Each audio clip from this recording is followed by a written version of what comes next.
छोड़ के मधुमक्खी पालन में जुट गया।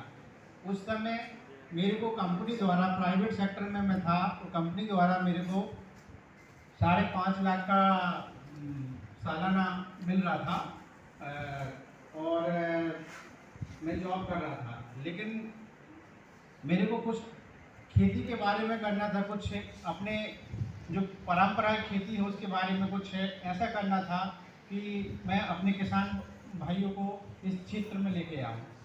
तो मधुमक्खी पालन मैंने कुछ वीडियो देखा, फिर उसके बाद कृषि विज्ञान केंद्र में गया 2017 में।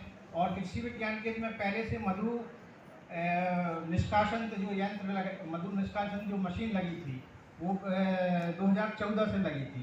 तो कृषि विज्ञान केंद्र से मैंने मधुमक्खी का ट्रेनिंग लिया और हमारे रिस्पेक्टेड सर हैं मनोज अग्रवाल सर, जिनके मार्गदर्शन में मैं आज 35 लाख का टर्नओवर मधुमक्खी पालन से कर पा रहा हूँ।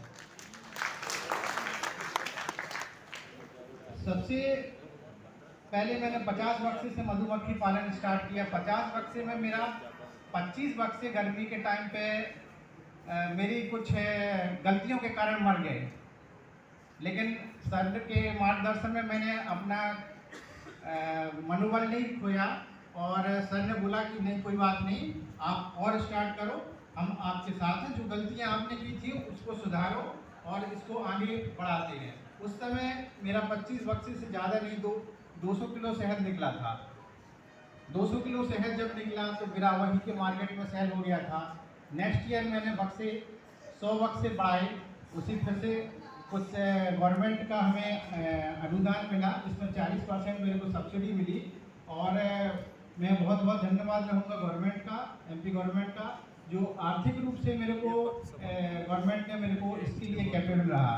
तो मधुमक्खी पालन से मैं 100 बॉक्स से मैंने शहद का उत्पादन बढ़ाया। लेकिन उस समय सबसे बड़ा चैलेंजेस था कि हमारे शहद को रेट कैसे मिले, रेट की सब जगह समस्या रहती है। तो सर के मार्गदर्शन में मैंने अपनी पैकिंग बनाई, इसका FSCI कराया, FSCI कराने के बाद खुद की पैकिंग मार्केट में लॉन्च की।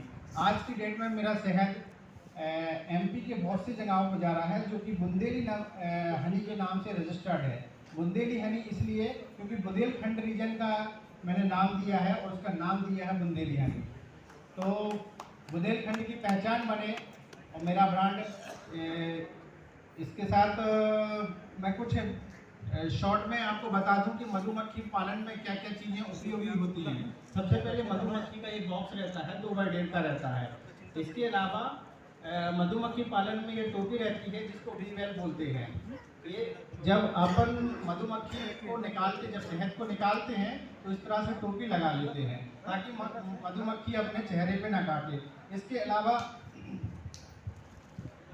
ग्लव्स रहते हैं, तो ग्लव्स के माध्यम से अपन मधुमक्खी के फ्रेम को उठाते हैं और जब फ्रेम को उठाते हैं मधुमक्खी के, तो मक्खी अपन को काटे ना, इस तरह से अपन फ्रेम को उठाते हैं और निकालते हैं। लेकिन ये चीज़ें आपको स्टार्टिंग में इसकी ज़रूरत पड़ती है। जैसे जैसे आपकी हैंडलिंग हो जाएगी, पकड़ना आ जाएगा, तो आपका डर खत्म हो जाएगा। वैसे तो मक्खी उतना नहीं काटेगी, और 2-4 मक्खी आपको काट भी देती है या कुछ हो भी जाता है तो कोई डरने की बात नहीं। मधुमक्खी आपको जितना काटेगी उतना ज़्यादा आपका इम्यून सिस्टम इम्प्रूव होगा, इम्यूनिटी बहुत अच्छी हो जाएगी। कोरोना के टाइम पे हमारी सेहत की सेल बहुत ज़्यादा बढ़ गई थी, जस्ट 4 गुना बढ़ गई थी। और उद्योग में सब चीज़ों को ये लाले पड़े थे कि मैं अपना प्रोडक्ट कैसे बेचूं। लेकिन कोरोना के टाइम पे मेरे को फ़ोन आ रहे थे, सर मेरे को आप शहद भिजा दीजिए, आप यहाँ से फ़ोन आ रहा, वहाँ से फ़ोन आ रहा, मतलब जस्ट 4 गुना मेरी सेल बढ़ गई थी। तो कोरोना के टाइम के बाद से सेल मेरी जस्ट दुगनी और तिगनी हो चुकी है। उसके बाद ये ऐसी इस तरह की अपन मोम की बनी हुई फ्रेम लगा देते हैं। ये मोम की बनी हुई फ्रेम इसलिए लगाते हैं कि मधुमक्खी अपना फ्रेम खुद अपना मोम से बनाएगी छत्ता, लेकिन जो छत्ता रहेगा वो कमज़ोर रहेगा, उसमें ये तार वगैरह नहीं लगे रहेंगे। तो ये तार की वजह से जब हम मधुमक्खी को झड़ा के मशीन में डालते हैं तो ये टूटती नहीं है। और मधुमक्खी जब अपना छत्ता बनाएगी तो उल्टा सीधा बनाएगी, ठीक से नहीं रहेगा, वो मशीन में डालेंगे तो टूट जाएगी। इसके अलावा मधुमक्खी जो इस पर कार्य करती है, अपना छत्ता बनाएगी तो 15 दिन से 1 महीना ले जाती है। तो ये कार्य मधुमक्खी का ना ज़्यादा रहे तो इसके लिए हम ये रेडीमेड छत्ता डाल देते हैं। इस तरह से एक बक्से में 10 छत्ते रहती है।